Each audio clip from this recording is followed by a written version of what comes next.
Started? 1 second. Yeah. Yes, you can start now. Okay. Thank you, Jesus. Thank you, Father. Thank you, Lord. Thank you, Holy Spirit. Thank you, Holy Spirit. Lord, we thank you for this time you have given us to ponder on your word, to listen to your voice, to understand the secrets, the mysteries of your kingdom. As your word says, Lord, seek the kingdom of God and his righteousness, and all these things will be added unto you. Lord, when we seek you first and give you first place, first priority in our life, we don't need to worry about what we have to eat or drink, or things that the people in this world worry about. We thank you, Jesus. We have come here to learn about you and know and understand how the kingdom of God works and how to apply your word practically in our life. Help us, Holy Spirit. You teach us, you make this teaching extremely simple and easy with practical examples and testimonies. And we thank you, Lord, for confirming your word, signs accompanying that everyone that has heard the word and understood it has completely set free and healed and delivered from every kind of bondage and sicknesses. In Jesus' name we pray. Amen. Amen. Praise God. So Praise nice. God, sister. Thank you, Jesus. Thank you. So last week we were learning about how a person gets born again, right? Yes, sister. By hearing the word that is preached and believing in the word brings transformation in our life. Okay, so let's go and go to Romans chapter 8, verse 2. Romans chapter 8, verse 2.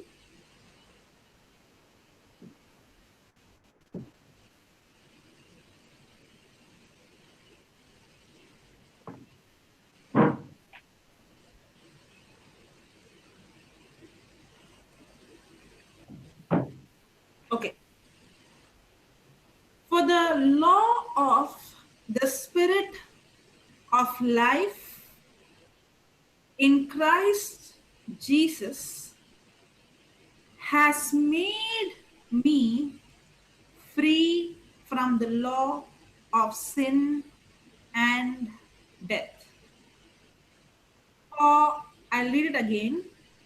For the law of the Spirit of life in Christ Jesus has made me free from the law of sin and death.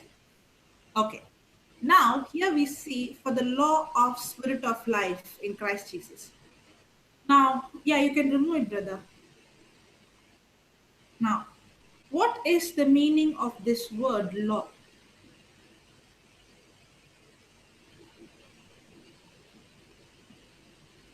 What is the meaning of the word law?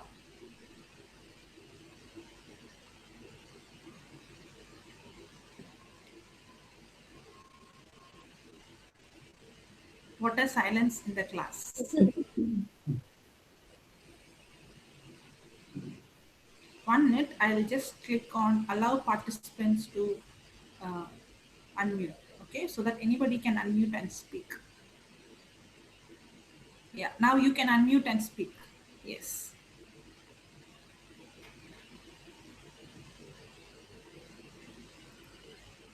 What is the meaning of the word law? LAW. You can give, even if it is wrong answer, no problem.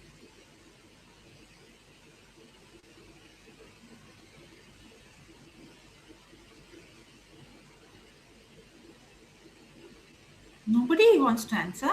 The rule. Yeah. Law is something. A law is something that is set to. Sorry, can you hear me? Yeah, yeah. A law is something that is said to. Like that is set to protect the like say rights of two parties. Like for example. Okay, I am okay. Okay, now let me make my question more specified. Okay, now I'm not talking about the law that is created by man. I'm talking about the law that is created by God. Now, I'm not talking only about spiritual law. I'm talking about both spiritual and physical law, but not man-made law. The law, when I was in Sri Lanka, I asked this question, law. Immediately, the lawyer was answering me. The law differs in each country and each place, and it keeps changing. Now, I'm not talking about man-made law. I'm talking about the law that God made, but not necessarily I'm talking about the spiritual law. I'm talking about in general, but God made law. Something like a rule? Who's that? Something like a rule. Surely. Okay, okay. Something like a rule. Okay. Anything else? Sister Sharon, yeah, yeah. So you said it is for two parties. Something like that you said. Yeah, like it protects the interests of two parties, or you can't go Uh, against it. Something like that. That's uh, Let me see what is your mommy saying. Sister Vilma, she knows the answer. She's written it. No? Sister, you're mute. We can't hear you. What we should follow. Sister Vilma, if others are not answering, okay. No, little, when you said no, little sister, I was out of it. Like, so I'm thinking what was the sentence to get back. Taken this in Pune. I have asked this question.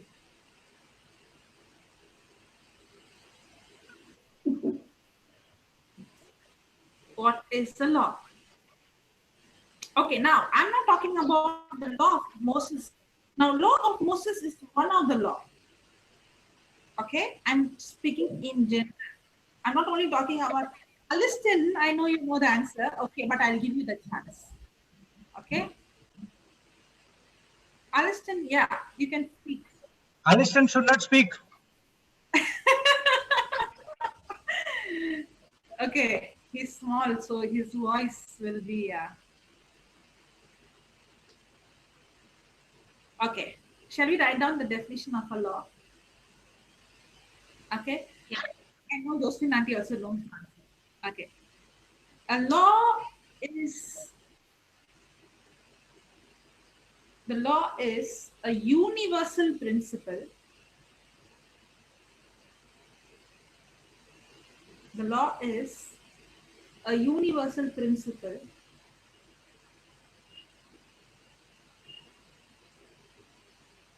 is a universal principle. When anyone involves in it, the law is a universal principle. When anyone involves in it,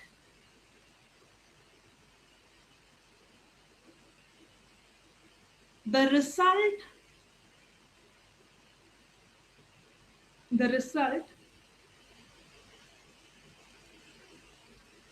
is always the same.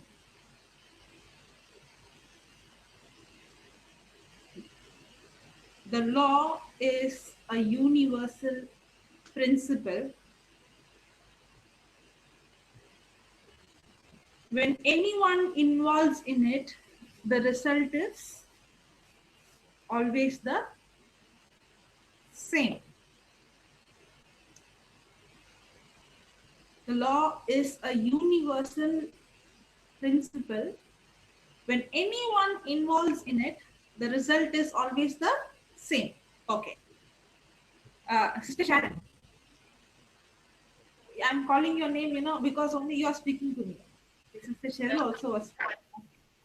Now, uh, when you throw an object, okay, will it go up or will it go down? It will go down. It will go down. So, which place are you? Sorry? Wait. Wait, yeah. Okay. In my place, if I throw any object, it won't come down, it stays up. No, that's not possible. You're not going to ready to believe my words? No, I know it will come down because of the law of gravity. Have you come to my place? No, No, you have not come, right? no. So you are not ready to believe what I say. Unless your place is on the moon. It means, in the other way, you are saying, I can never suspect that the law of gravity can go wrong. Yeah. Even though I have not been to a place, as long as that place is in this earth, I know for sure, no doubt at all, even if somebody is going to come and put pressure on me, I have no doubt. You know what you said? I will doubt your words, but I will doubt the law of gravity. That's exactly what you said. You might say lie, but not that I will not believe that the law of gravity will go wrong. So you are so sure that this is how the law of gravity works. Correct? Yes. That means when I said when you throw an object, it will go down. When I throw it goes up, you did not believe because you know a law is a universal principle. It applies for everyone the same. It's a universal principle. When anyone involves in it, the result is always the same. That's why you were so sure. The result will be the same. It has to go down. How can you say that it goes up? Now, did you understand the definition of law? Yes. So, a law is a universal principle. When anyone involves in it, the result is the same. Now, remember, everything that God created, He spoke words and He created. Correct? So, when He spoke words and He created, the words that He spoke is a law. And God Himself cannot violate it or change it. That means the moment He spoke, it becomes a universal. When anybody tries it, the result is the same. Is there disturbance in my voice? No, it's fine. Praise God. Okay. I don't know why. Praise the Lord. Thank you, Jesus. Hallelujah. Okay. So a law is a universal principle. When anyone involves in it, the result will be the same. Now see this scripture. Romans chapter 8, verse 2. Here you can see two laws. Can we see the scripture again?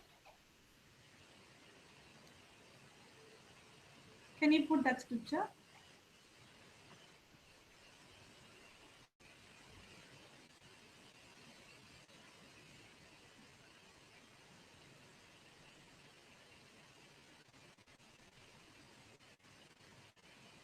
Eight two.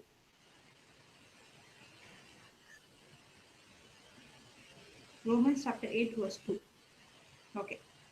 The law of the Spirit of life in Christ Jesus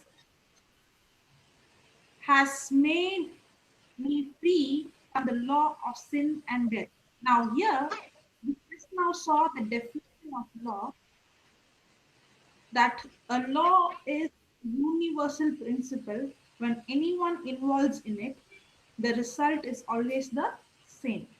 Here we see two laws. What is the two laws?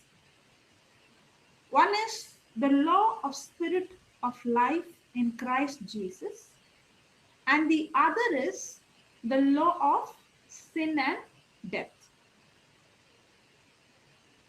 One is the law of spirit of life in Christ Jesus, and the other is the law of sin and death. There is two laws.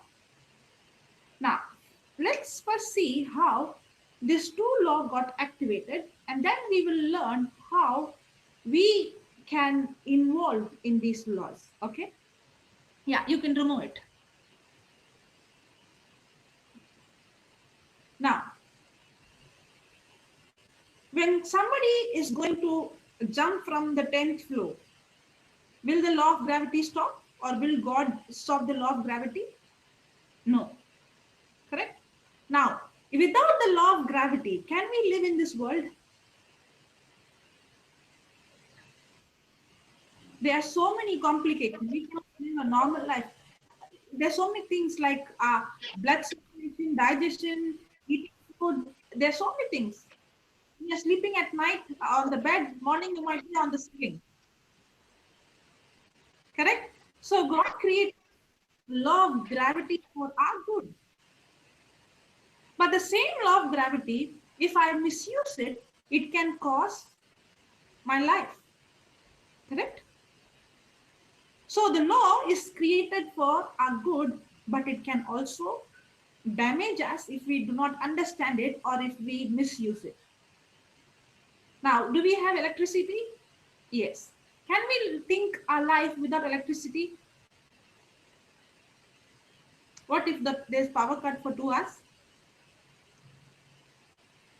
Can't stay, especially in countries like Middle East.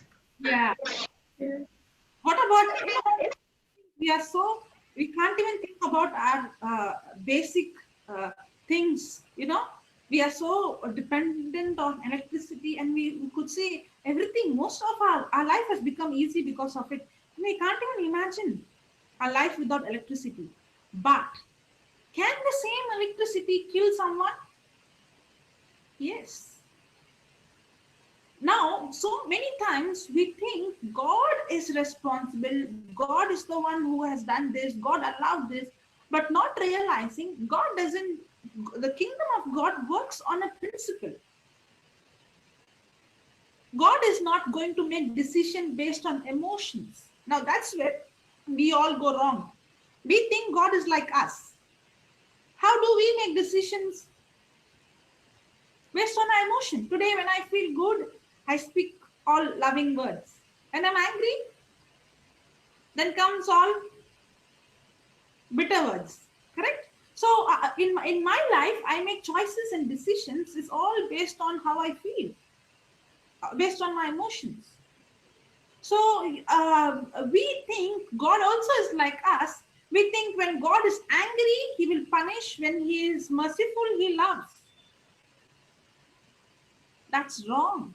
God doesn't make decisions based on his emotion, that today he felt so good, so he poured his anointing, so you felt the electricity coming on you.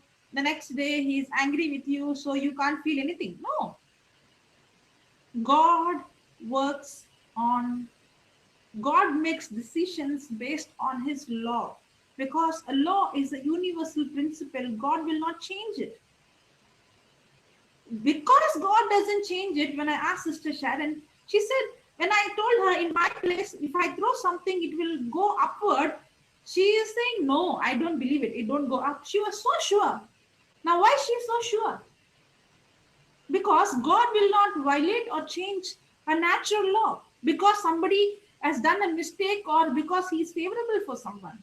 So God never makes decisions like us. God makes decisions based on the law. Now, for example, many people say that when man committed sin, God got angry. God got angry and he cursed man. No, that's very wrong. When man committed sin, by default, the law of sin and death got activated. Remember, we saw in the first class that when man ate the fruit of knowledge of good and evil, what got activated? The law of sin and death got activated. God did not come and curse Adam. He was actually educating them of the law that got activated and the consequences of the law. God is not like us. He got angry and he came and he cursed man. No. That is not God's personality. God is a God of love. But at the same time, God is a God who has created everything and everything functions on a law. If God is not going to function everything, whether it's a spiritual world or physical world, both are being governed by laws. If God is not going to govern by law, the sun might come at any time, not necessarily in the morning. And you might be wondering, tomorrow will the sun come or not? Today the gravity will work or not? God doesn't work like that. If you see the physical world, it works on a system. Remember, we saw that by the power of the world is propelling, maintained, and upholded by the power of God's word. Remember, we learned Hebrews 1:3. That means the physical world is being functioning based on laws, and God is not going to violate it. And that's why when Sister Sharon said, I am so sure the law of gravity, 100%, I can't doubt it. Why? Because we knew the Lord who created the physical world, and the physical world is governed by physical laws.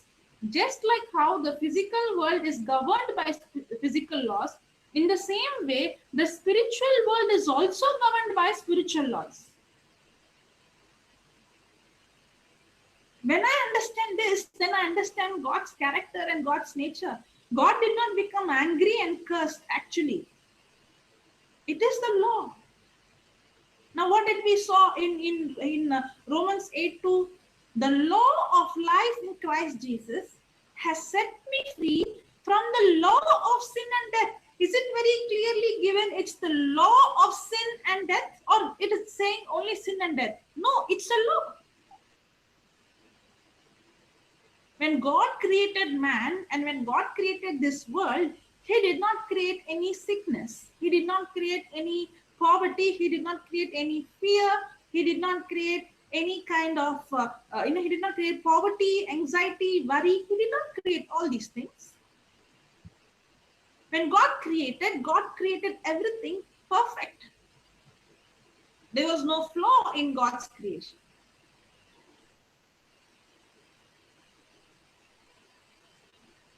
Praise God.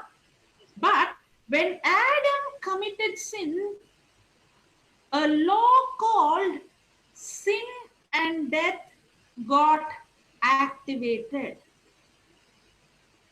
Praise God. Hallelujah. When on it.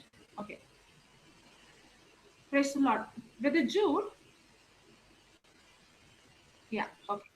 Yeah, okay. Now, when Adam committed sin, the law called, when Adam disobeyed, the law called sin and death got activated. Okay. Now, many people ask this question: why is this person sick? Why is that this is happening? What is the reason for this people be born like this, and all those questions? But there is only one reason. Sickness did not come from God, but sickness and all kind of bad things came into this world only when the law of sin and death got activated. From that time onwards, when Adam disobeyed, from that time onwards, sickness, disease, poverty, fear, worry, all this came into this world as a consequences of the law of sin and death that got activated in this world. That's why when Jesus came into this earth, he was healing all the sick. Now, if God created sick, why he has to heal all the sick? He was casting the demons out. If God gave them that problem, why he has to cast them out?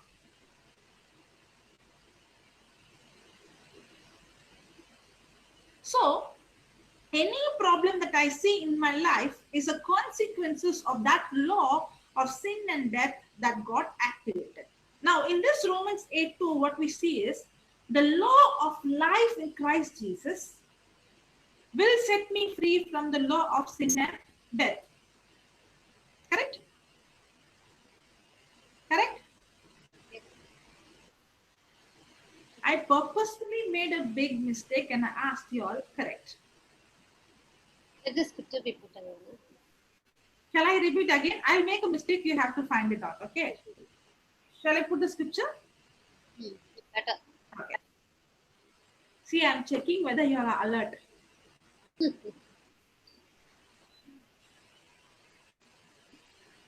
Romans 8:2.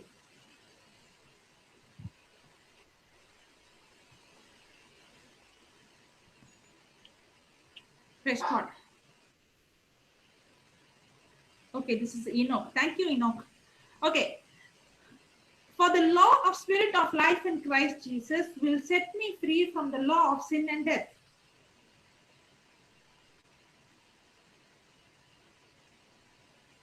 Nobody found my mistake. Can you hear me? Hello. Okay. For the law of spirit of life in Christ Jesus will set me free, or it has set me free. Has done. It has already set me free from. Praise God. Can you hear me? Yes, yes. Yes. Praise God. Okay, because I wasn't able to hear you properly. Okay. So it says this law has already set me free from the law of sin and death. Praise God. Now, okay, remove it. I want to see the expression of everyone. Okay, praise God. Thank you, Jesus. Now, when Jesus came into this world and when he died, okay, he took our sickness, the consequences of the law of sin and death, he took on his body. He took our curse. He took our poverty. He took our shame. He took our rejection. He took our fear. He took our sin. He took our sickness. Correct? Now all this he took on the cross and he died and he resurrected. Now because Jesus became a substitute for us and he took all this curse on himself, and Galatians 3:13 says, Christ redeemed us, not will redeem us. Christ redeemed us from the curse of the law, from the curse that came through the law. Curse of the law, how? By becoming a curse in my place. Now, because Jesus became a curse in my place, he redeemed me from the curse that came from the law. Now, because of Jesus Christ, there is a new law that got activated, and that law is called the law of life in Christ Jesus. Now, there are two laws. One is the law of sin and death that got activated when Adam committed sin. From that time onwards, because of the law of sin and death, just like now we are learning about spiritual law, okay? Just like how we have law of gravity, law of electricity, and all other laws, the physical, in the same way we have spiritual law, okay? So the law of sin and death got activated when Adam committed sin.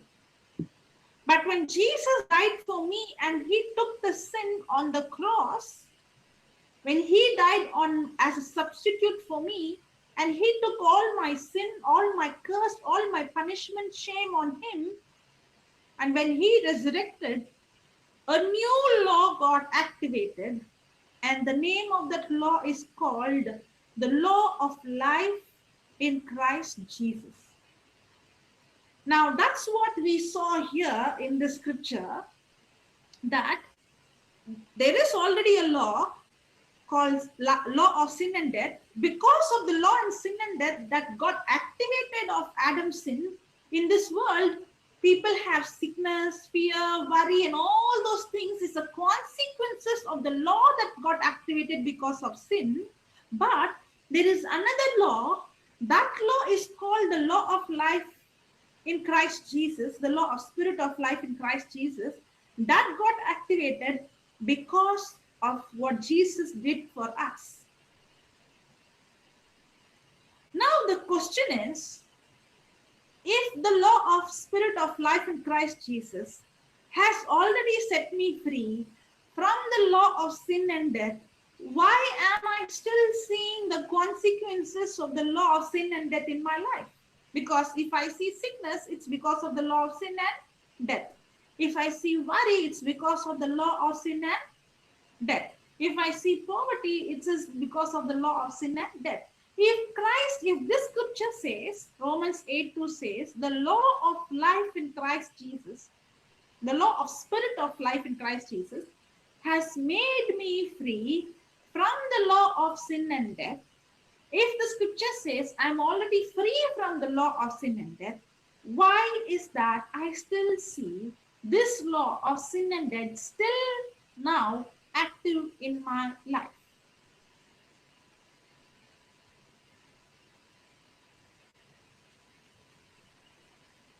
I didn't know that this law existed, or the meaning of it.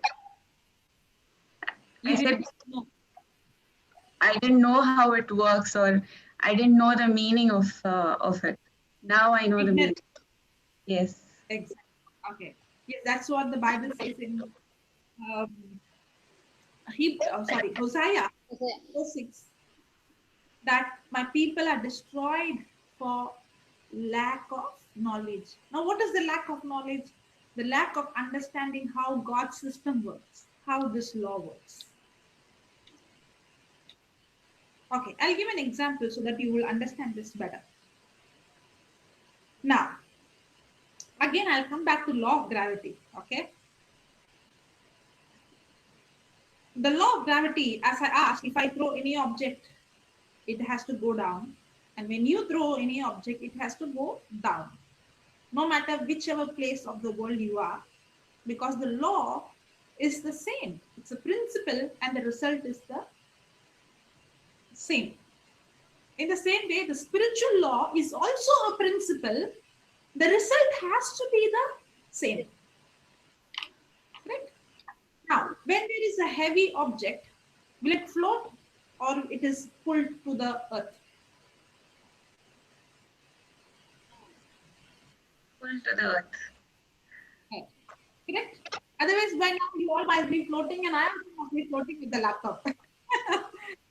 Praise God. Now, in that case, how is that of an aeroplane flying high on the sky? Is it weightless, filled with air? No.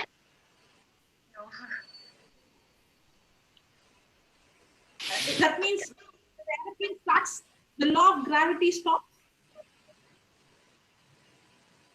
Oh. Isn't it going against the law of gravity? Yes. How? It's going against the law of gravity. But I don't know how. Okay. There is another law called law of thrust and lift. Okay. Now, this law is the aeroplane is designed in such a way, the wings are designed in such a way that when it goes in a high speed, okay. Now, when there is a big storm, a hurricane, Can it lift heavy object? Have you heard? It lifting up even animals and houses. Have you heard? Yes. So that wind has so much pressure that can actually lift a heavy object. Correct? Yes. Yes, sister. That wind, Yes. The it pressure can take it to a distance also. also. Now what happens is when the aeroplane goes in a high speed, the wings are designed in such a way that the pressure that is built against the flight lifts it up. Okay? Yeah. When it goes in a high speed, the pressure that is built against the wings of the aeroplane, it lifts it high. Now once it is lifted high, then the engine keeps it moving. Now this is called the law of thrust and lift. Now what is happening? This law of thrust and lift is superseding the law of gravity.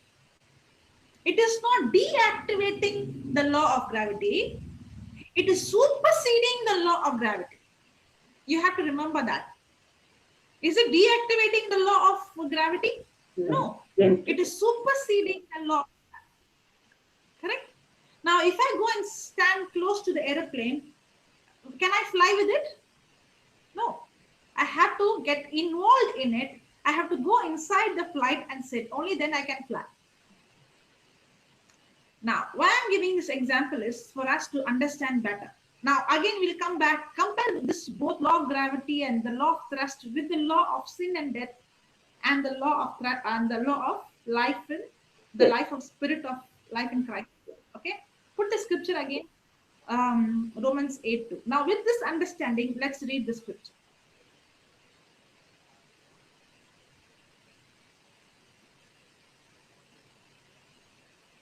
For the law of the spirit of life in Christ Jesus has made me free from the law of sin and death.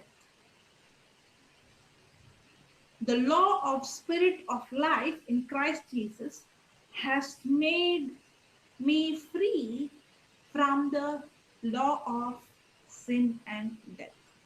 Okay, remove it. That means you can remove it, Okay, thank you. That means, remember, when the law of life in Christ Jesus got activated, it doesn't mean that the law of sin and death is being removed or deleted or deactivated. It is still there in this earth. And the proof that the law of sin and death is still active is when we see things that are happening in this world. Now, many times we blame God.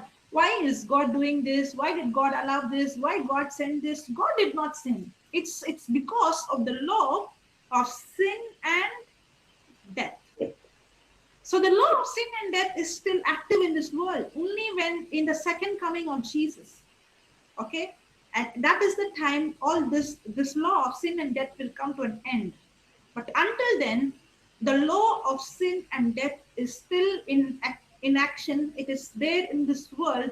It started because of man's disobedience, and that law is still active in this world. But the good news is, I no need to live under this law, but because Jesus died for me and he took the consequences of this law, and because he took my sin on him, now there is a new law that has been activated, but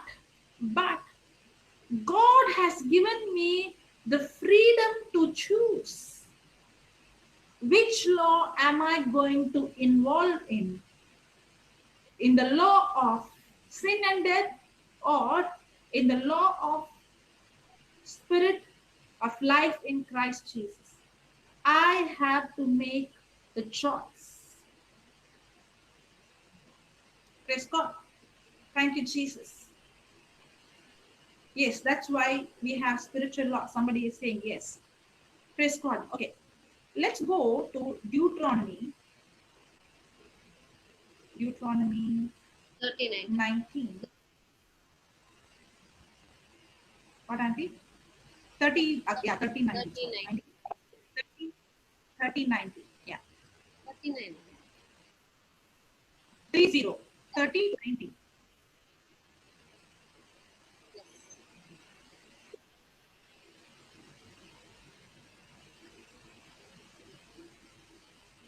Okay. I call heaven and earth to record this day against you, that I have set before you life and death, blessing and cursing. Therefore, choose life. Now, God is Juicy fingers. God. Okay. Somebody said something, or that was by mistake? Sister Densita, you want to say something? Okay. Call heaven. I call heaven and earth to record this day against you, that I have set before you life and death. Now, God is giving us a multiple choice question, and the answer is, and the choice is life, death, blessing, curse. Now, remember, therefore choose. Now, he's asking me to choose. That means he's saying, now I have answer number A, life, and B, death. And then he's saying, I will also give you the answer. Choose life. But I will not choose it for you. But I will give you the answer. What a God he is. You know why he's saying giving the answer? Because he's saying you have the choice to choose life or death, but you don't have the choice to choose the consequences. If I'm going to choose death, then the law of sin and death will always bring sickness, fear, worry, poverty, and it will ultimately lead me to hell. That's why he's giving us the answer. He's saying this is the question and this is the answer, and he's also giving us the answer, and he's saying choose life. That means I have to choose which law am I going to involve. Now I want to rewind back again, and I want to remind the definition, okay, so that you will understand what is a law. A law is a universal principle. There Anyone involves in it, the result is always the the thing. It is a universal principle. That means the law of spirit of life in Christ Jesus and the law of sin and death, they both are universal principles. When anyone involved in it, that means I have the freedom to choose which law am I going to get involved. When anyone involves in it, the result is always the same. The consequences is always the same. I can choose which law I'm going to involve, but I cannot change the result that comes when I involve in that law. The result is by default. The consequences is by default. I cannot blame God. Yes, Auntie, you want to say something? That's why, Sir Joselin, like people say, now when something wrong, when something bad happens in their life, they say it is because of God. Everything is in His hands. They blame God. They blame God and say, see, everything is in His hands, so we just accept and go. What can we do? We cannot do anything. It is His will. It is what He does. Because that is because they do not understand this law. Exactly. Now that you have explained, people will get that answer. It is not, that was a beautiful thing which you said, the choice. Every time I teach, I will also say, he's given the choice, like giving the question paper and the answer also is given. But Yes. that's beautiful point which you made is, he is giving you the choice, but he is not doing the choosing. You do the choosing. That is it. That is it. Yes, Well, exactly. very nice. Praise God. Praise God. Thank you, Jesus. So exactly, I have to do the choosing, but He always, God will never force. It's we who, in our house also, when somebody is not believing, we'll force. You come, you say, you speak, you do this, all this. But God is not a God like that. He is always gives us the answer. He always gives us the instruction. But the freedom to choose is given to us. Praise God. Praise Thank God. you, Jesus. So Thank I can never I can never blame God for the things that is happening in my life. Yes, yes, absolutely. Completely responsible for the things that is happening in my life. Praise God, wonderful. Praise God. Thank you, Jesus. Yeah, you want to share something more? No, sister, carry on. I'll come and Hey, don't want to call. Don't call me sister. You can call. okay, Joselin. For the sake of others. For the sake of others. Praise God. No problem. Because Thank I have heard people coming and telling me, Jocelyn, they say, see, this is happening, because it is God's will. And every plan He has made, already the plan is made. And how can we change? So, according to His plan, my life is being ruined. My life is like this. I expect something, it doesn't happen in my life. Every time they come and blame God, not knowing not that it is they themselves foreseeing the consequences of the law which they have chosen, which they have involved in it. Exactly. Yes. Praise God. Now we are going to see. Okay. Now we are going to see how this law gets activated. Okay. When I understand now, I know how I have to activate. How I don't want to activate the law of sin and death, but I have to know so that I will not do those things. So that I will activate that law of sin and death in my life. Shall we? Yes. Okay. Now, how does this law gets activated in our life?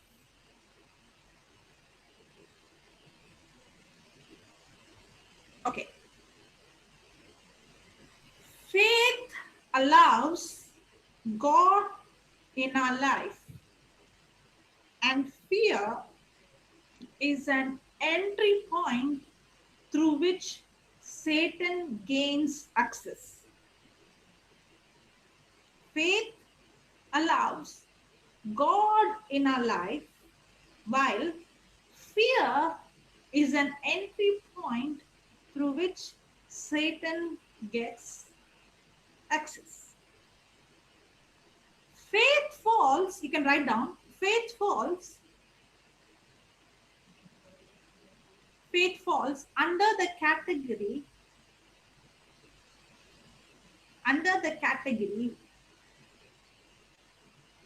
faith falls under the category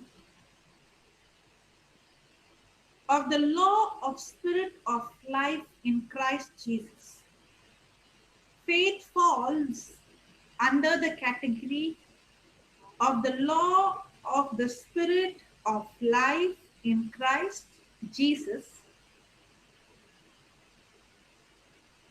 And fear falls under the law of sin and death.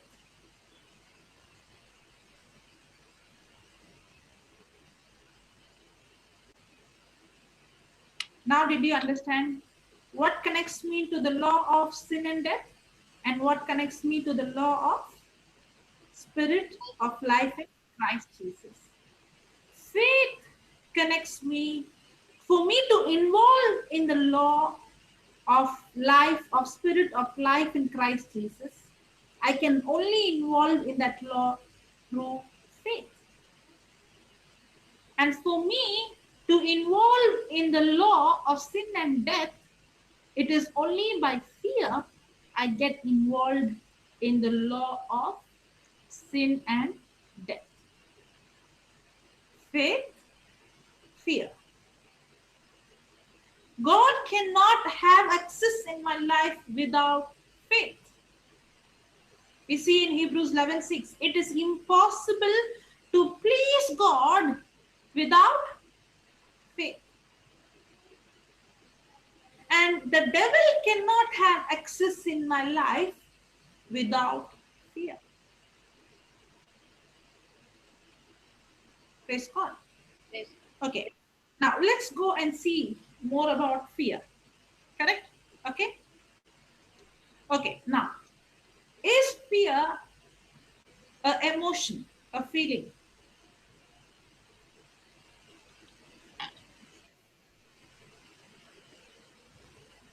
Sister Sharon, It's a feeling. it's a feeling. Anybody else? Where is that Sister Cheryl?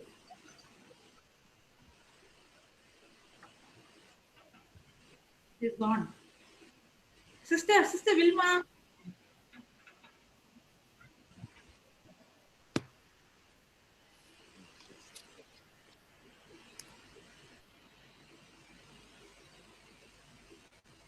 It's a feeling. Feeling? It's a feeling. Yeah. You start feeling different suddenly.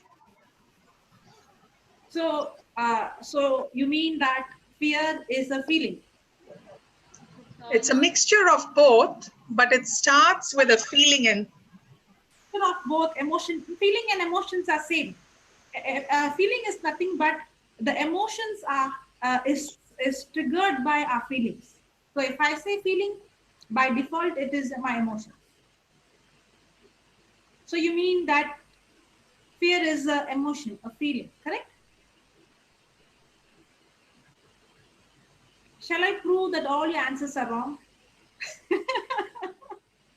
yes, please.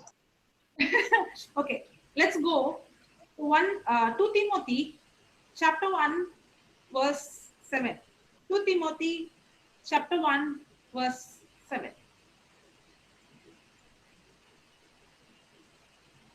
Can you put it? Yes, thank you.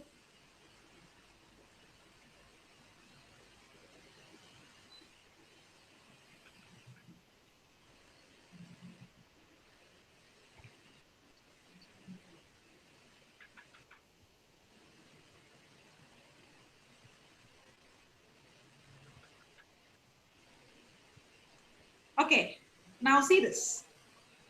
For God has not given us the emotion of fear.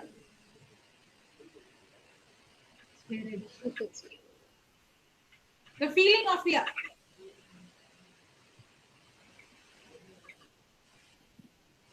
Hello.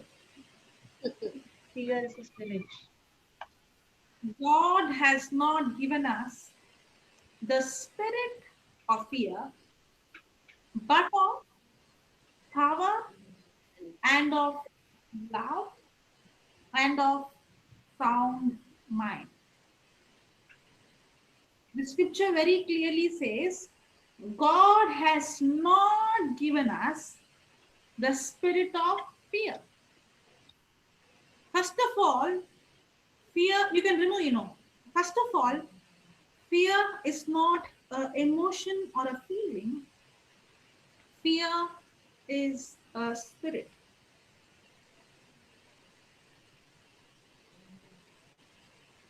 Secondly, fear is not coming from God. The scripture says, God has not given us. If it did not come from God, then it has come from outside. So God did not create fear, nor He has given us the spirit that causes fear. Okay, but this, how did the spirit of fear enter mankind? Okay, the answer always goes to Genesis, because that is the beginning. We can learn so many things in Genesis. In first few chapters, we can actually understand how all these laws got activated. That's why we always go and refer there. Okay. Now, for the first time, we see in the Bible the word fear in the book of Genesis.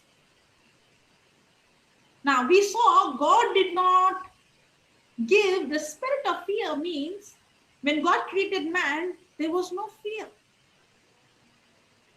But when did this fear enter? Is only when the law of sin and death got activated, only then this fear entered. For the first time, we see that Adam, when he committed sin, when God came into the garden, he replied to God and he said, I am afraid. What did he say? I am afraid. For the first time, man is experiencing fear. Now, when Adam said, I am afraid, when he said, I am afraid, God did not see an emotion called fear in him, but God saw a spirit of fear in him. And how did this spirit, fear, got access in Adam's life? How?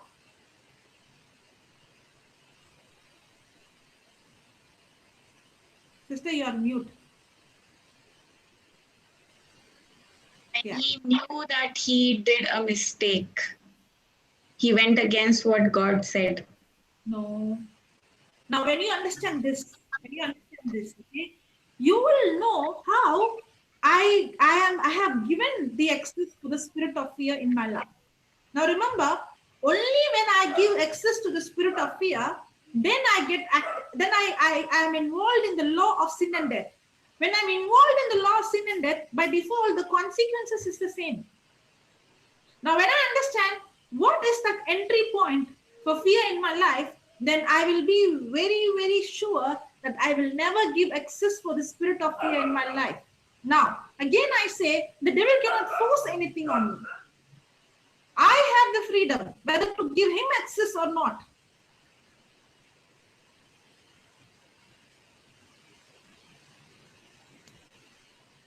Okay, now, how do we give access to this spirit of fear in our life? How do we give access to the spirit of fear in our life? If we go and see how Adam gave access, and from that I can learn how I should not give access. Okay? Now, when God promised Adam, when God instructed Adam, do not eat the fruit of the tree of knowledge of good and evil. Did he instruct? Did he say that? Yes. And what did he say? The day you eat the fruit of knowledge of good and evil, you shall surely die. Correct? We saw that. Okay. Then we see in Genesis 1:26 that how God created man in his own likeness, according to his own, in his image and according to his Likeness and image. correct? Now, when the enemy, when the devil, he came to Adam and Eve, how did he speak? Did we see that scripture, Genesis 3, last week? Did we see it? Shall we see again? Genesis 3, we put from verse 1. Genesis. So that you understand better what I'm speaking.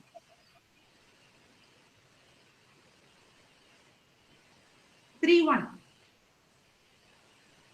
No, Genesis 3:1.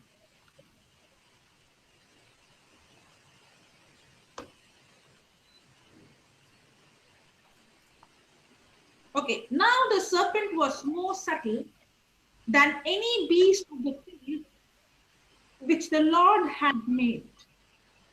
And he said unto the woman, Yea, has God said, You shall not eat of every tree of the garden? Now, wait. Go down, wait. Now, did God, put the first verse. Now, did God give Adam word? Yes. What was the words he gave? What was the instruction he gave? you should not eat the tree, the fruit of the tree of knowledge of good and evil. Now, is the devil coming, seeking to Eve? Is the devil having a communication with Eve? Yes. Correct? Does the devil have us?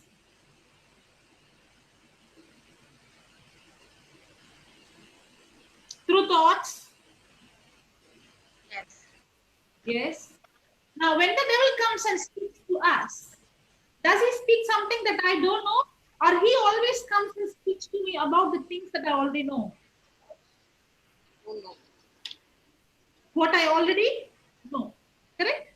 And when he comes and speaks the things that I already know, will he speaks words that challenge to believe God's word? Yes. Yes. So the communication is he wants to put doubt so that I don't believe God's word. Correct? In other way, he always comes and contradicting.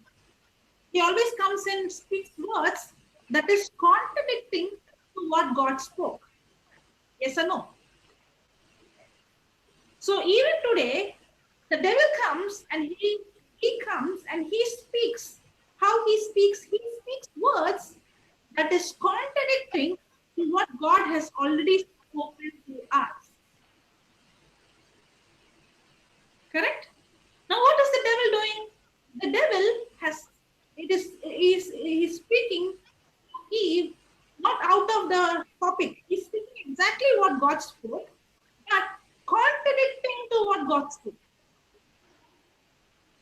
Correct?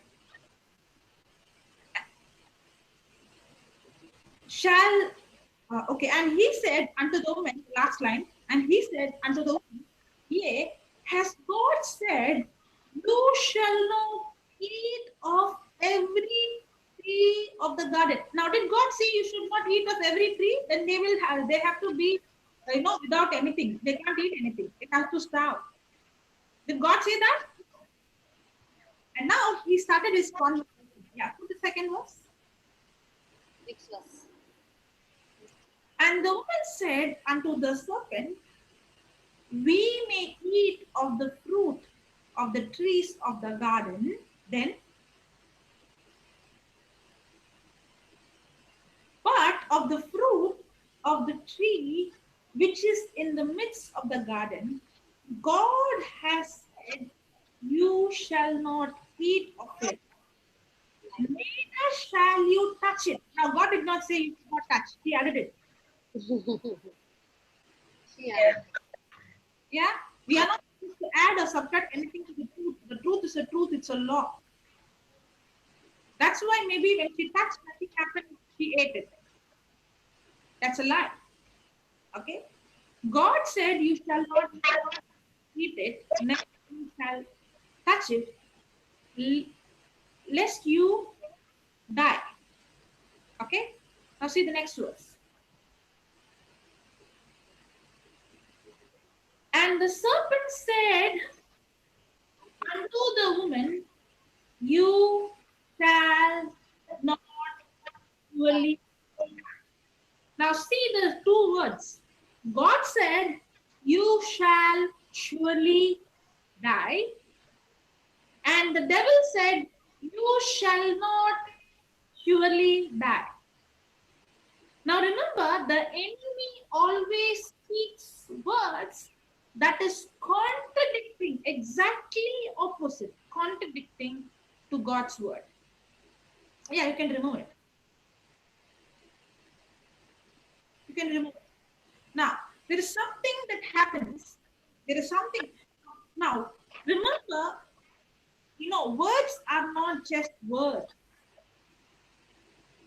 Words are spiritual things. Words are spirit. Did we see last week in John 1:1, God in the beginning was Word, and the Word was with God, and the Word is God. And the Word became flesh. And God is a spirit.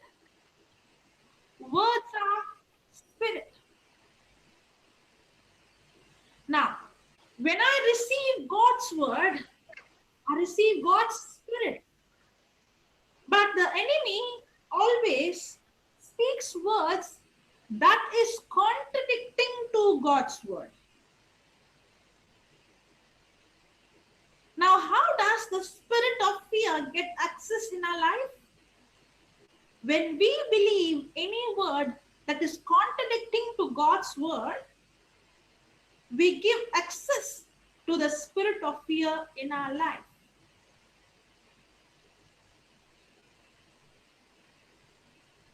Are you understanding?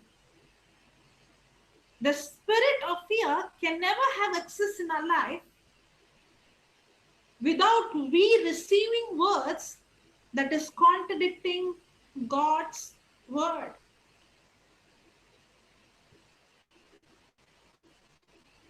Now, just like in the airport, the flight cannot land until the traffic controller gives the flight signal. In the same way, spirit of fear can never have access in my life until and unless I believe the lie of the enemy.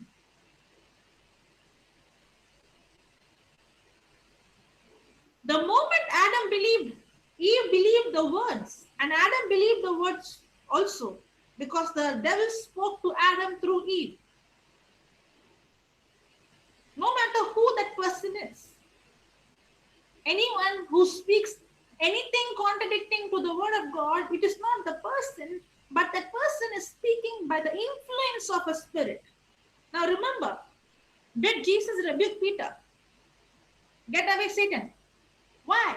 Because Jesus did not see Peter. Jesus did not hate Peter. Jesus allowed him, and Jesus used him. But Jesus immediately recognized when he spoke under the influence of the Spirit. No matter who is speaking, the person might be good, but not necessarily the person is always speaking words that is aligned with the word of God.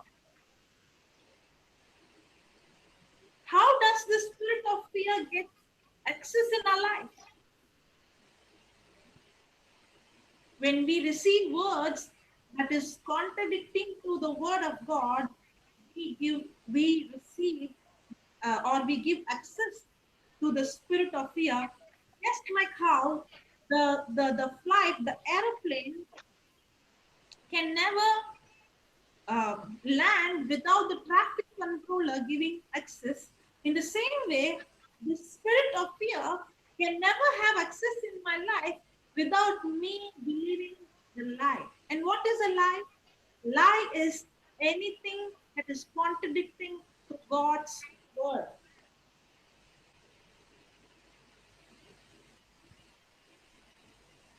Praise the Lord. Did you understand till here? Yes. Okay. So I will clarify it even more clear. Okay. There is two law. One is the law of spirit, life in Christ Jesus, and the other is the law of sin. Okay. Correct. Now, how did this law of sin got activated? When Adam and Eve, when Adam believed a lie, and when he gave access to the spirit in his life, at moment, the spirit of law of sin and death the law of sin and death got activated. Correct? Now, when Adam believed the lie, that very moment he gave, when Adam and Eve, when they believed the lie, they gave access to the spirit of fear. That's why you see, for the first time, Adam opens his mouth and he says, I'm afraid. Before that, he never had that fear because he did not have that spirit. For the first time, he's saying, am I afraid? And the first thing that God asked Adam is, who told you? Who told you you are naked? Who told you? He's asking this question, who told you? Because when God saw Adam, he did not see Adam, but he saw a spirit in him, and he saw a spirit of fear in him. And God did not give the spirit of fear. And how did this man give access to the spirit of fear? He gave access by believing the lie we don't even know when we are watching TV, when are reading magazine or some social media, we might think words are just words. Words are not just words. Words connects us to the spiritual world. It connects us to either to the law of life in Christ Jesus or to the law of sin and death. Words are very powerful. There are many scientific proof for what I'm speaking right now. It is scientifically proven that words are so powerful. There are so many research that have done that when words are spoken, they impact a person's mind, body, even a physical object which has no life is impacted. It is research they have done. They have spoken to things and they have seen things getting rotten, or even they have tested with toxin water when they spoke water, continuously spoke words of good words, the water toxins started to reduce. Those words have power. But it is in the physical. But in the spiritual, we get involved it depends on which law I get involved in. My words connects me either to the law of spirit of Christ Jesus, or my words connects me to the law of spirit of life in Christ Jesus, or to the sin and death. Fear, faith. Fear, faith. You know, there are three things that God gives instructions to Joshua. When I understand these three things, and when I apply these three things, by default, I get activated in the law of life in Christ Jesus. Shall we see that? Yes. Joshua chapter 1, verse 8. Joshua chapter 1, verse 8.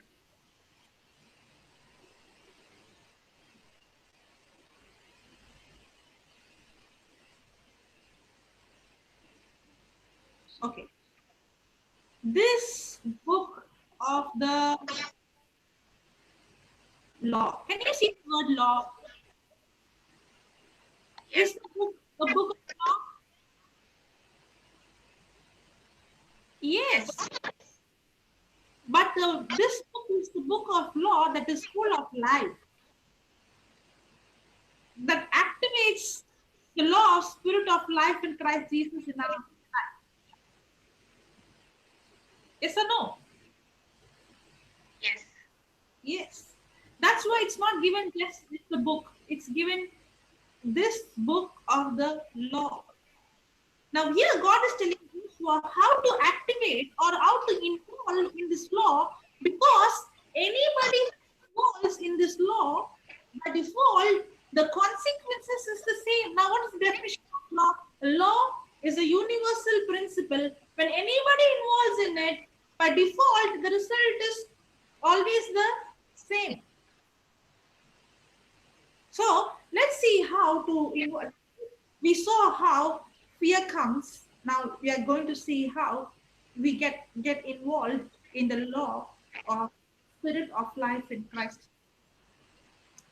This book of the law shall not depart out of your mouth. What is the first thing? This book of the law shall not depart out of my mouth, but you shall meditate therein day and night, that you may observe to do according to all that is written therein. For then God shall make thy way prosperous, and then God shall give you good success. Correct? Auntie, only you are saying, everybody is saying this. Did I read it correct?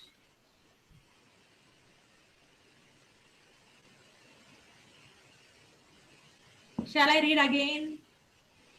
This time, will you pay attention? What a silence in the class. Praise God. Sister Vilma, you're a teacher, right? How will you feel when you are teaching and there is no response coming? I never knew a day would come that I would teach all the teachers. Okay, now be careful, okay? I'll make a mistake and you have to find the mistake. This book of the law shall not depart out of thy mouth, but you shall meditate therein day and night, that you may observe to do according to all that is written therein. For then God shall make thy way prosperous, and then God shall give you good success.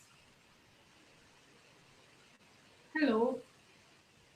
Thou shalt make thy way prosperous. I think now everybody got up from the sleep. Now see, did God say, I will give you success and I will make you prosperous? No. God cannot do that. God is only saying, I have given you the law. If you get involved in the law, by default, the consequences is process and success. Are you understanding? If I get into the airplane, by default, I'm going to fly on the sky. If I'm going to get involved in the law of spirit of life in Christ Jesus, by default, success, health, prosperity, healing, everything has to follow. Are you understanding? Yes. So this scripture doesn't say, then God will give. It says, this is the book of the law. If you involve in this law, how you shall not depart it out of your mouth, but you shall meditate on it day and night, and you observe to do according to all that is written in it. Now, because you have applied this law and involved in this law, then the consequences is, for then you shall make, not God shall make. It's very clear. We think it is God who has to give us prosperity and success. But it says, then you shall make your way. My future is in my hand, not in God's hand. God did his part. He has given us the principles. He has given us the law. If I want the result, then I have to understand the truth and apply the law to get the result. Is the Bible very clear? It's very clear. For then you shall make thy way prosperous, and then you shall have good success.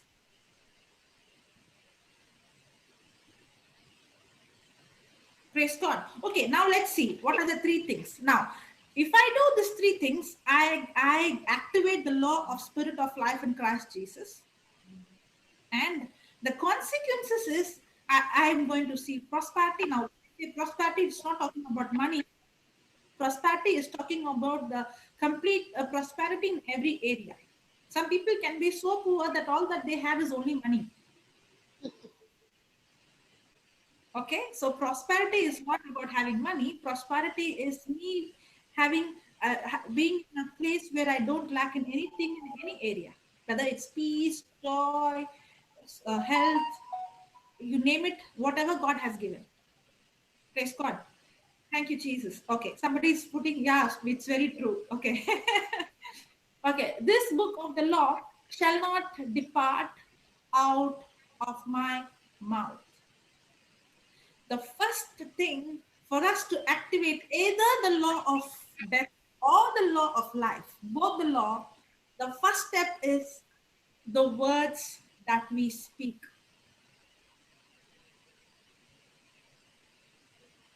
Do not depart. Do not allow this book of the law to depart thy mouth. Okay, you can remove it. We'll come again. First, we will learn about the first point.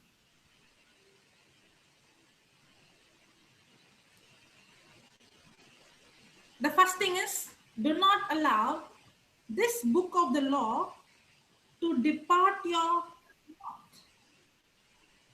The law of sin and death and the law of life in Christ Jesus, both the law activates through words.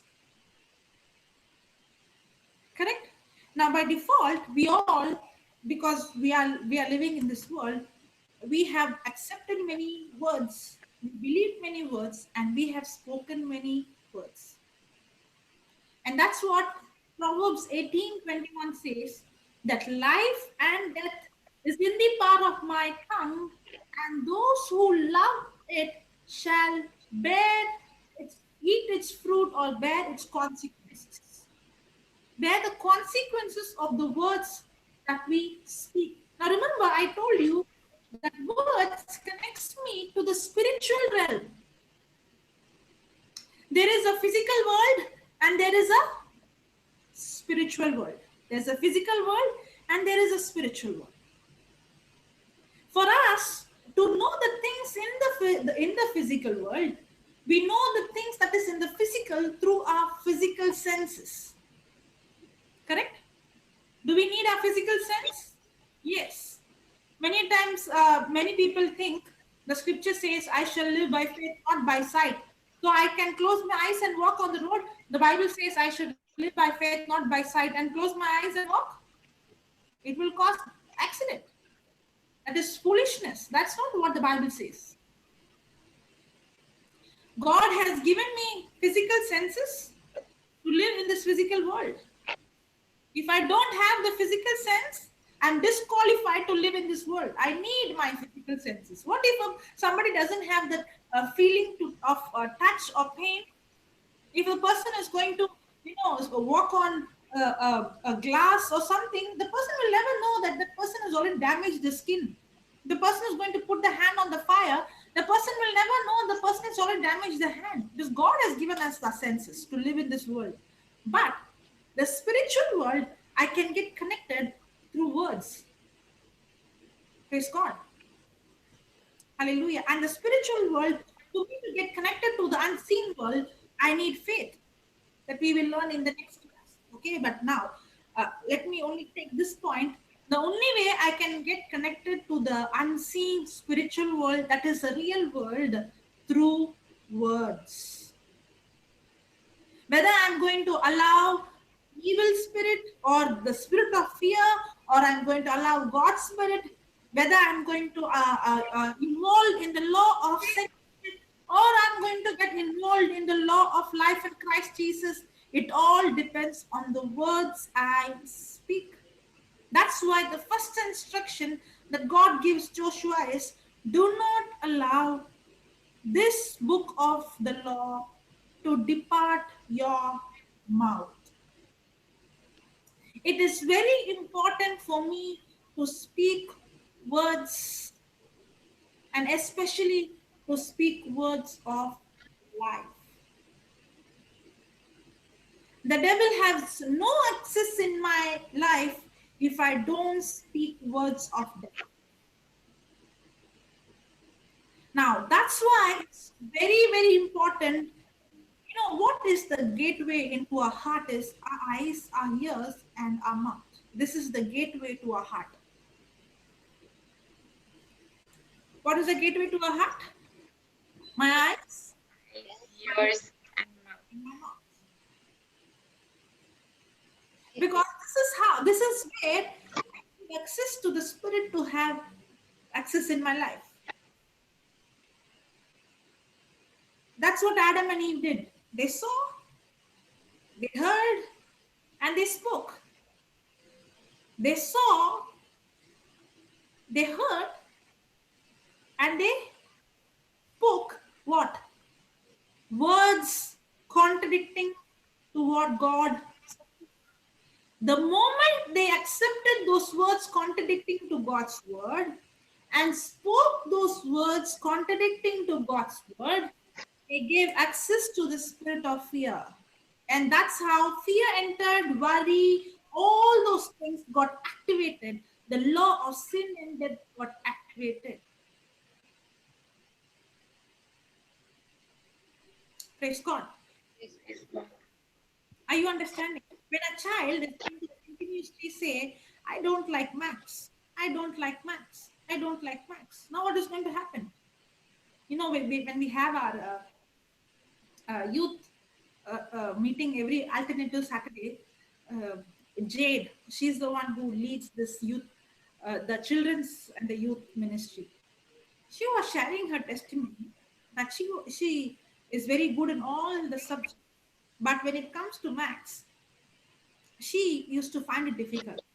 Now, when she came into the Word of God, okay, when she came into the Word of God, she realized from small, her mother itself gave this testimony. She said when she was small, the mother used to say, "My daughter is weak in maths. My daughter is weak in maths." Now, slowly she started to believe those words. I am weak in maths. Now, one day, when she received the Word of God, when she was doing maths, she's thinking maths is difficult. At the same time, the Word of God spoke to her. Okay, the scripture that she learned, that I can do all things through Christ who strengthens me. And immediately she said, Lord, I'm sorry to say that I'm weak in maths. I will not say that. And the mother realized later, why is that other subject she's very good, she's struggling in maths because of that seed she has planted saying, my daughter is weak in maths. Now, what did that word do? See, now you can say, what is there? It's just a word. No.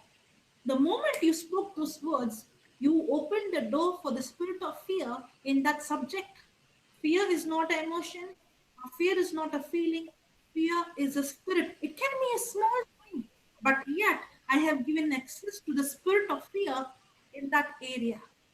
We don't even know. See, we all are spiritual beings and we are connected to the spiritual world.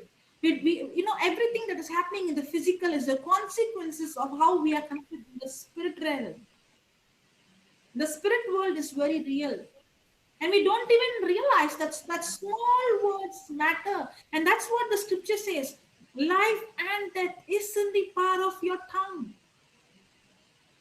That one word, maths is difficult. You might think, what is there? Because God did not create you with the mind that the maths will be difficult for you. The Bible says the spirit of truth abides in me and teaches me all things.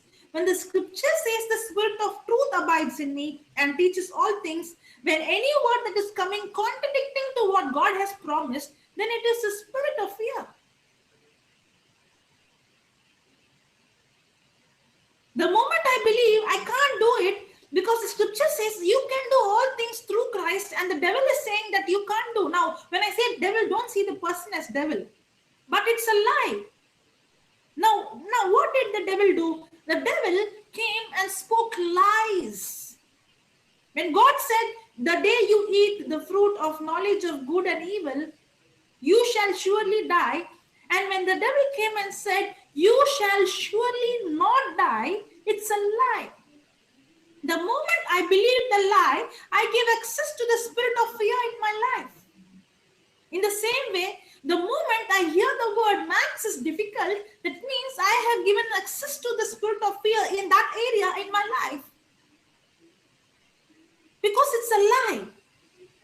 God, maths is not difficult for me. Who said maths is difficult for me? It's a lie. I believe the lie. Even sometimes I believe the lie. I'm not only preaching to you, I'm preaching to me as well. It's a lie. Because the scripture says, the word of God says that I can do all things through Christ who strengthens me. Small things. You don't even know in a day how many words you speak from morning till night. How many words we speak. And in that, do you know how many words we speak contradicting to God's word? Not even knowing that those words have power, and those words that is contradicting to what God has spoken, I have opened the door for that spirit. When I say nobody cares for me, that's a lie. Nobody cares for me is a lie. Nobody loves me, it's a lie. Because The scripture says that Jesus said that I will not leave you nor forsake you. The moment I believe that lie, I have opened the door for the spirit of rejection in my life. So it all depends on which spirit am I giving access in my life. And the first point is words that I speak. And that's the first point God spoke to Joshua. What is that? Do not allow this book of the law to depart your mouth. That means don't allow my word to depart your mouth. Speak it day and night. Means what? Don't even once speak anything that is contradicting to my word. See to that every time you speak words that is aligned to my word. That is the meaning. Do not depart. He's not saying you can say once and then you can take a vacation. No, do not allow my word to depart. It should never depart. Any word that I open my mouth and speak, it should always be in line to the word. It should never be contradicting. If we are going to speak words contradicting, there is consequences, because by default I'm going to get involved in the law of sin and death. You might say, I can do that. No, you can do. You have the freedom to choose. Nobody is going to force, but there is a consequences. Remember, we saw in Deuteronomy 19, 30:19 or 19:30. 30:19. 30. Okay, I get confused with that. Okay, we saw that life and death, and I have to choose. I have the choice to whether to choose words of life or words of death. But the consequences is by default, because that's the law. That's how it works. I can't change the law because I'm ignorant.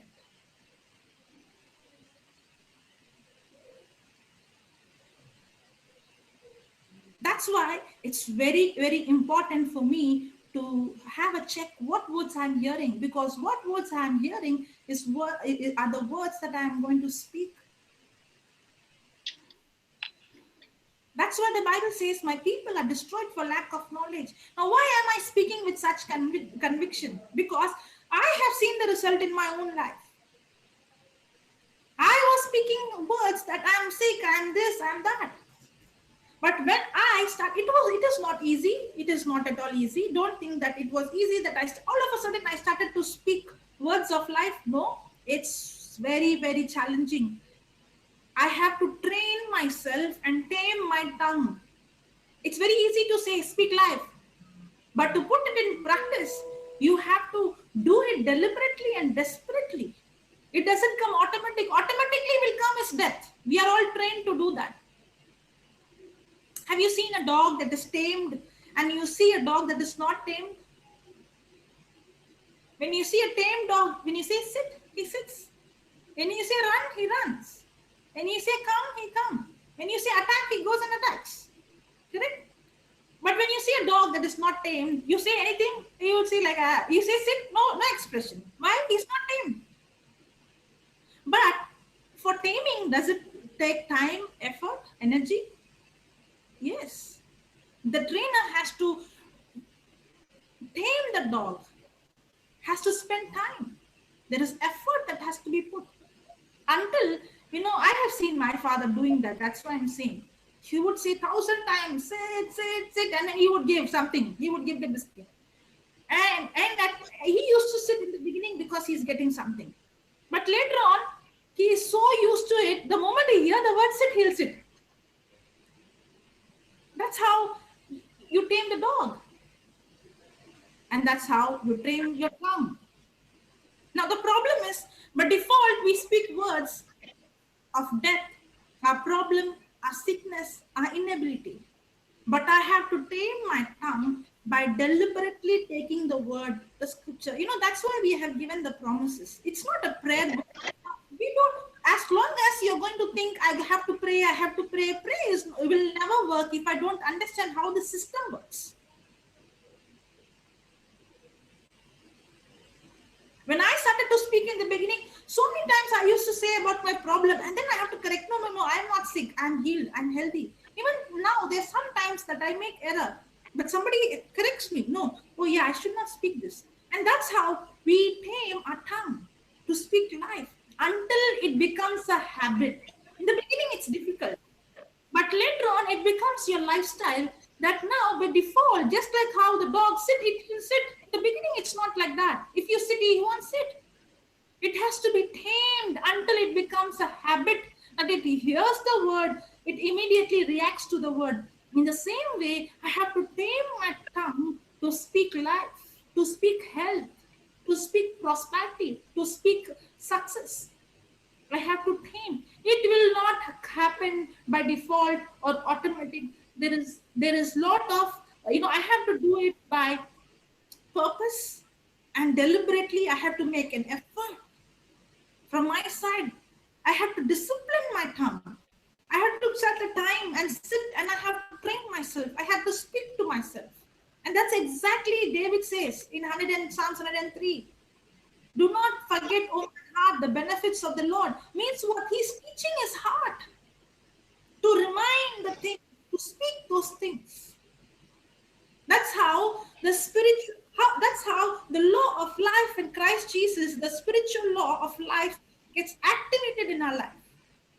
Words are very, very, very important. The words that we speak is very important. That is the basic. That is very important. If I don't speak words of life, but remember the example of the flight, the aeroplane. Now, the law of gravity is there by default. Okay, once the aeroplane is going on the sky, doesn't mean the law of gravity has stopped. No, the law of gravity is there, but the law of thrust and lift, it supersedes the law of gravity. In the same way, sickness and sin and poverty, the law of sin and death is in this world.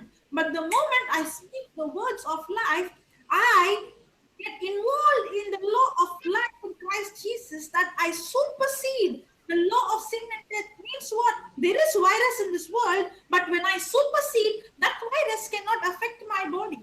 There is poverty in this world, but once I supersede, once I get involved in the law of faith, of life, I supersede the law of sin and death, that sickness cannot harm me.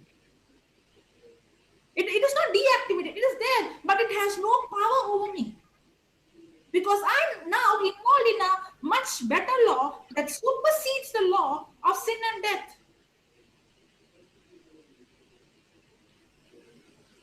The sickness is there in this world, but that sickness can harm me only when I get involved in the law of sin and death. As long as I'm involved in the law of life in Christ Jesus, the law of sin and death has no power over me, because the law of life in Christ Jesus always supersedes the law of sin and death.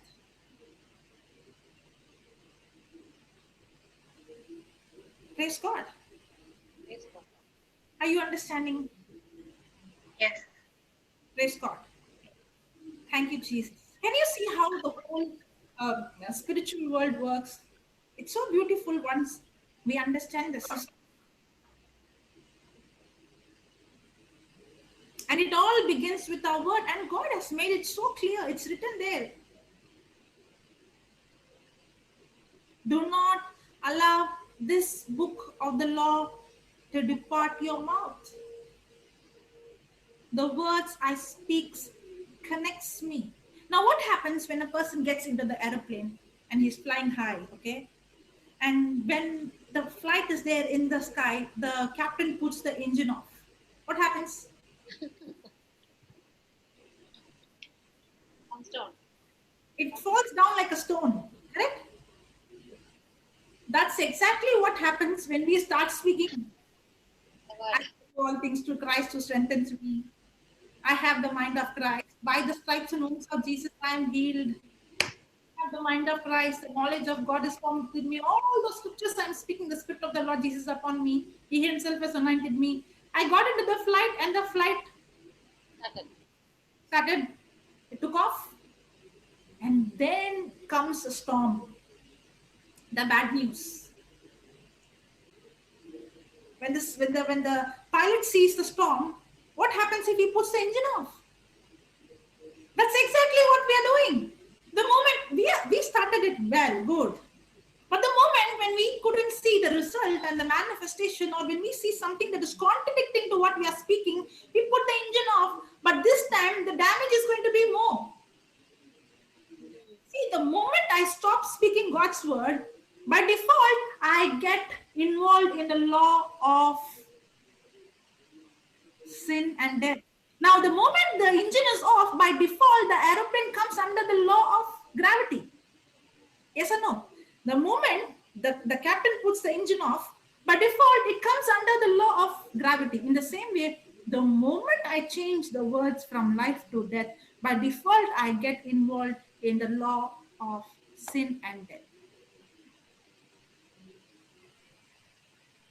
So every time you're speaking words, remember, you're not just speaking words, your words decides which law are you involved in.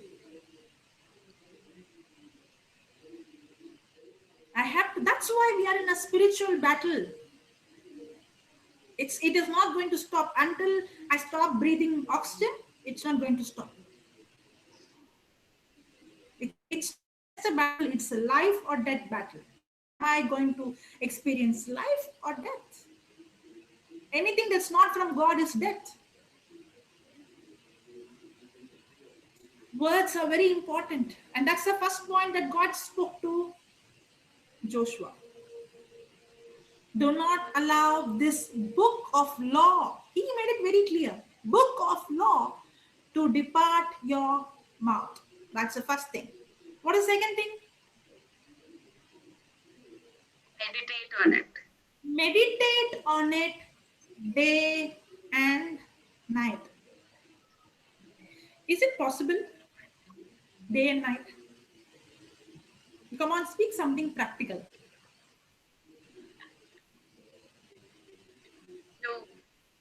No. So why is God giving something that is not practical? Possible. Who said possible? Somebody spoke and went. Praise God. Is it possible to meditate the word of God? So everybody has to resign by job and do full time. Like when you keep repeating it, there could be certain situations, okay, when you're going through the day, certain thing might remind you. So then that's when you think about it. So day and night? No. Okay. I'll give an example. Now, first of all, we misunderstand the word meditation. You know what we think meditation means? Meditation means to go and sit in one place, close your eyes and not think anything. That's not meditation. Okay? First of all, you cannot be without thinking anything. That's a lie. That's a lie. You cannot be without thinking anything. In a day, approximately a man has 30,000 thoughts, approximately in a day. Not accurately, approximately. So I'm going to have thoughts constantly. Let me give an example. Okay, Sister Sharon. Now, when you are cooking, okay, suddenly you got some worry about something. Do you get anytime worried? Yes. A lot of times while sleeping about the next day, what I have to do. Yeah. So when you're cooking, all of a sudden you are worried. And when you're worried, you stop your work, you stop your cooking, you go and you sit and you finish worrying. After you finish worrying, you will go and start your work. Correct? No, I continue with it. Really? You can worry and work at the same time? Multitasking. Worry is nothing but meditation. Worry is nothing but meditation. Now, what is worry? Worry is you're thinking about something that something bad might happen, or something that you don't want to happen might happen. Correct? Something that might cause or that something that causes some disturbance, but something that is you're thinking that is contradicting to God's word. That's worry. That means I can worry, means worry is meditation. If I can worry and do my work simultaneously, in the same way, I can meditate God's word and do my job also. Worry is thinking on the, imagining on the negative, the bad. Meditating God's word means imagining on the good things that God has promised. So if I can worry and do my job, because worry is also meditation. In the same way, I can also meditate God's word and do my job. I can have such joy thinking on the good things that God has for me. But that will only come when I do step number 1. What is the step number 1? Do not allow God's word to depart my mouth. Praise God. Thank you, Jesus. Okay, what's the third one?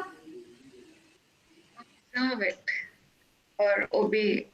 To do according to what is written in the word. So the first one is speaking, the second one is meditating. Now, when I say meditation, it is also about imagination. It is also about imagination. Now, sister, do you imagine? Anyone? Do you imagine? Yeah? Yes?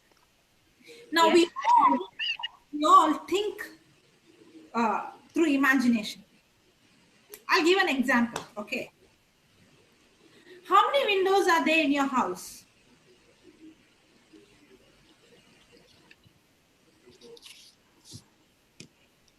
In your house, not in your room, in your house. And Okay, now, you know what did you do? When I asked immediately, you did not say 10. Why you did not say 10? Because you don't know? You know, but you don't know in numbers, but you know in imagination. So what did you do? You went into every room in your imagination and you started to count. Correct? yes, If you would have known, if it was in your memory in number 10, you would have immediately said 10. You know it, but you don't know as number, but you know it as imagination. I gave an example to show you how everything that we store in as imagination.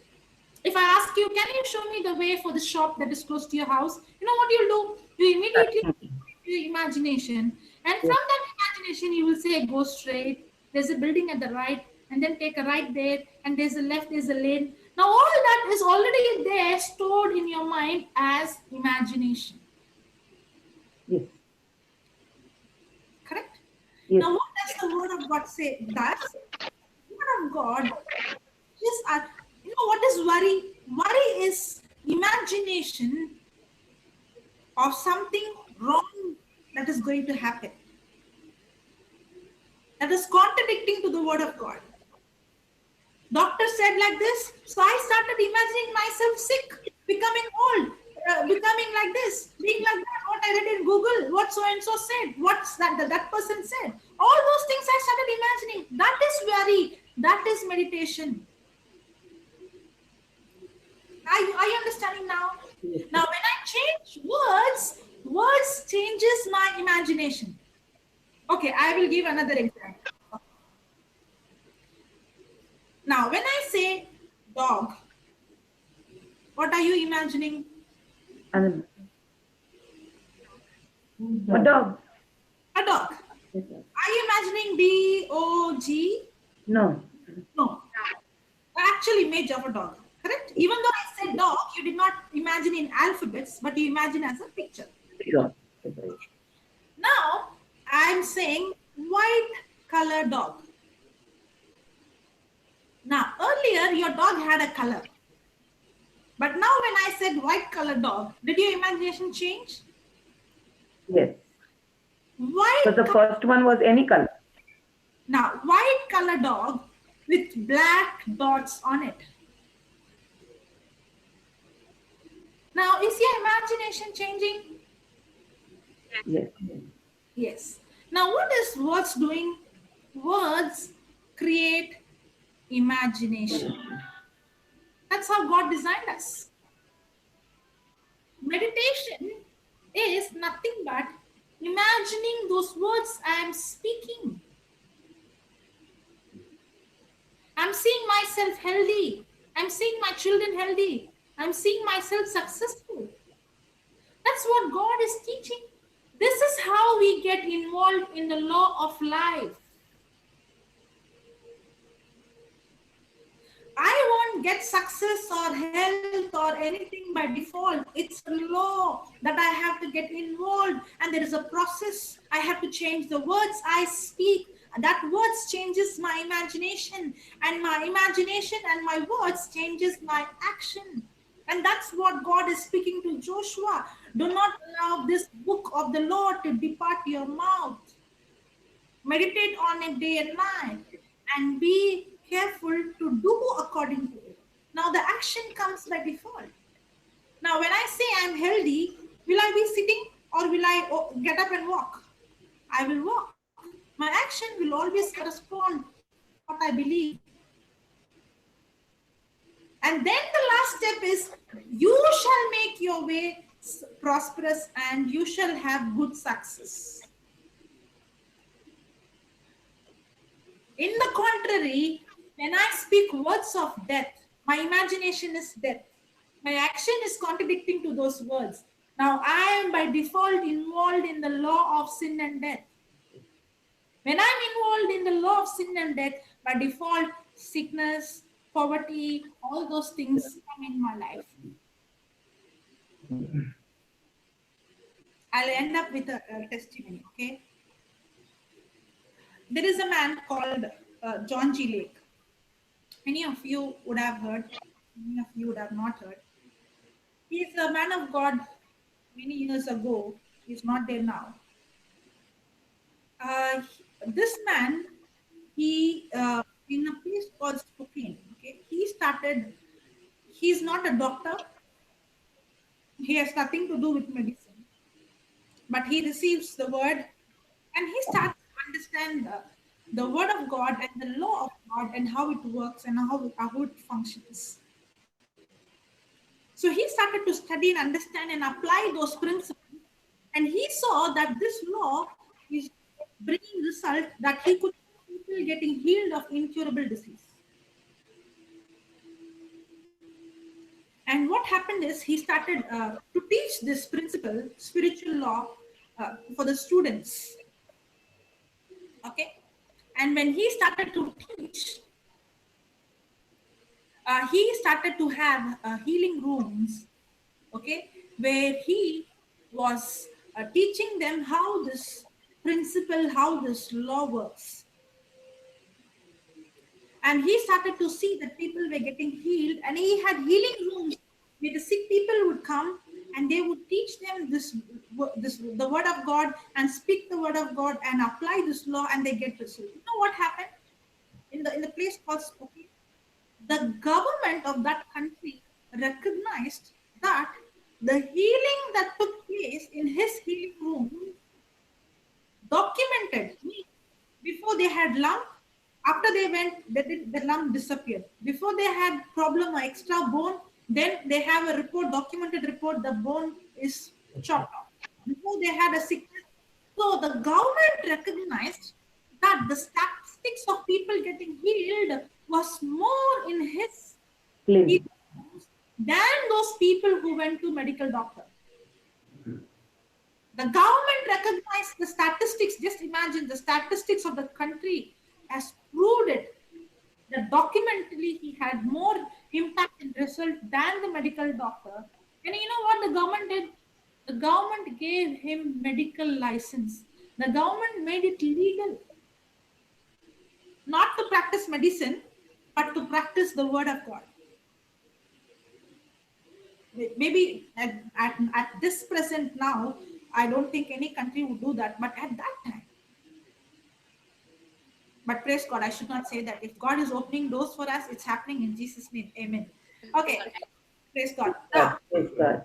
Now, yeah, and I do go to hospital even now. I do get chances to preach for the doctors, and not for doctors, but to the head HODs, head of the departments, the the consultancies, and the best part is the teaching is not just teaching. The doctors come to learn how to heal the sick, and they tell me how they see results that they have never seen in the medical field. They even bring cases that cannot be cured by medical doctors. Praise God. I have, and in India, yes, maybe I was working in, I was in one of the hospital, but at present in Sri Lanka and in Malaysia, God has opened door in 2 hospitals. Praise God. Teaching, I could see John G. Lake's dream coming true little by little. Praise God. Praise God. Okay, now the government gave him medical license to practice medicine legally. And at that time, what happened was there was a plague, just like now how everybody is saying corona, but it is corona is not severe like that. Okay, at that time, that plague, anybody, it was contagious through saliva. Anybody would get in contact with the saliva of the other person, they would die. Now, because John G. Lake was given the license, he has to work with other doctors. Okay, and now because he's working with other doctors, all other doctors were wearing all those preventive, so that the saliva will not touch their body. They have all the mask and all the gloves and everything. But here, John G. Lake goes and just lays hand. What is his job of treating, laying hand on the sick, right? And teaching them the truth. And it really irritated the doctors. And they started to speak. This is why we should not give license to the one who is not, who don't have any medical knowledge. See, he doesn't understand the importance and the seriousness and the danger of the sickness, because they thought he doesn't understand. And John G. Lake tells, when John G. Lake came to know that this is what is going on, he tells them, okay, you take the saliva and bring. And they check under the microscope and they see all the virus or all the germ was alive. And then he would tell, give it to me, and he would touch with his bare hand. And then he would say, now check it under the microscope.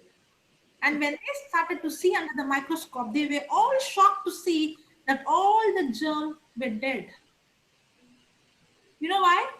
It's not that there is no virus. It is not that God killed the virus. The virus is there and it is harmful. But John G. Lake was operating in the law of spirit of life in Christ Jesus.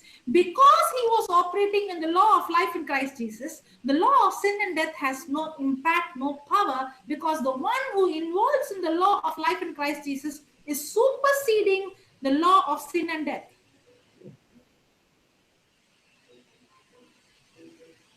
Now, did you understand better with the example? Yes, sister. Yes, sister. Yes.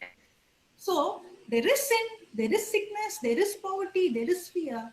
At the same time, there is that is the law of sin and death, and there is also the law of life in Christ Jesus.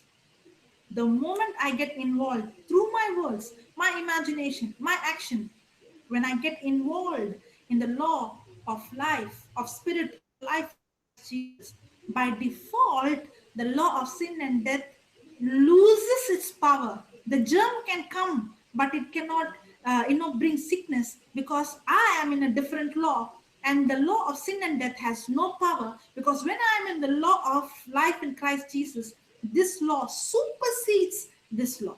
It has no power. The economy of this world has no power. The economy of this world cannot bring poverty in my life. My needs are supplied supernaturally because I am involved in the law of life in Christ Jesus. I'm in a different law. I might be in this world, but I do not belong to this world. If you are going to believe you are in this world and you belong to this world, then you are by default under the law of sin and death. And what the people of this world are going through, you also have to go through. If they are in sick, then I have to be in sick. If they are in depression, I have to be in depression.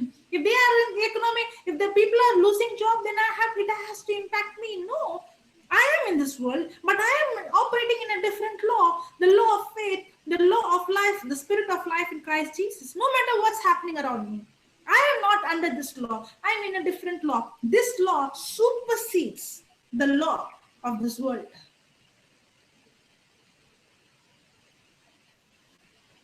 Praise God. Thank you, Jesus. Hallelujah. Hallelujah. Now did we understand? Yes, sister. Praise God. Praise God. Thank you, Jesus. Any doubts? Any question? Any testimony?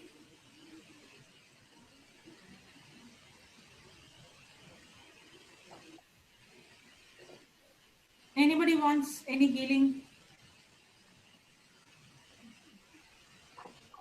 I can see many familiar people coming. Praise God. Anybody wants to share something? Sister Dubina? Sister Cassandra?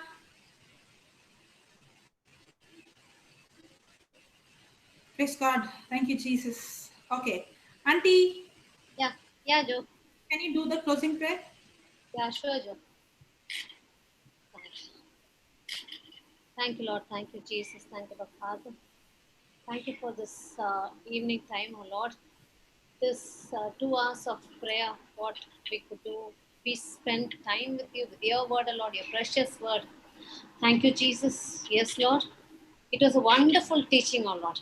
Wonderful. We have learned how to operate that spiritual law, the law of the spirit of life in Jesus Christ. Yes, Lord. Even though we learn, we practice, there are many times we go and we make the other law to operate in our life, the sin and death law. Today, as we learn, as we spend our time, and as we were listening to this wonderful teaching, thank you, Jesus. Again, we have learned not to operate that law of sin and death, but to operate life in Jesus Christ. And we have to we have to train our tongue. We have to make it a habit, a wonderful teaching of God. Wonderful. Because every time we are not alert of what we are speaking, even though we speak faith, even though we read the Bible, even though we listen to all the messages and we teach, the tongue has to be trained. And thank you, Jesus, for giving us Joselin, who could teach so simple, and the way she teaches and so wonderful, and the message comes and stays. It is such a blessing to listen to her teaching. And as we listen, oh Lord, it is there becoming stronger and stronger. We are getting stronger and stronger in our faith, in our spirit. Thank you, Lord. Thank you for this wonderful time. And thank you for your word, oh Lord.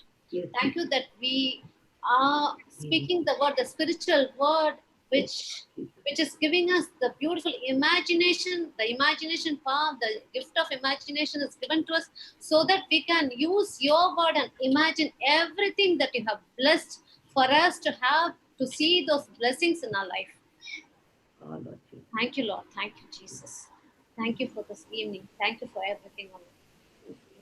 In your mighty, precious name, Jesus, we thank our Father for this beautiful time now. Amen. Thank you, Jesus. Amen. Thank you, sister. Praise God. Thank you, God, Jesus. thank you, sister. Thank you, everyone.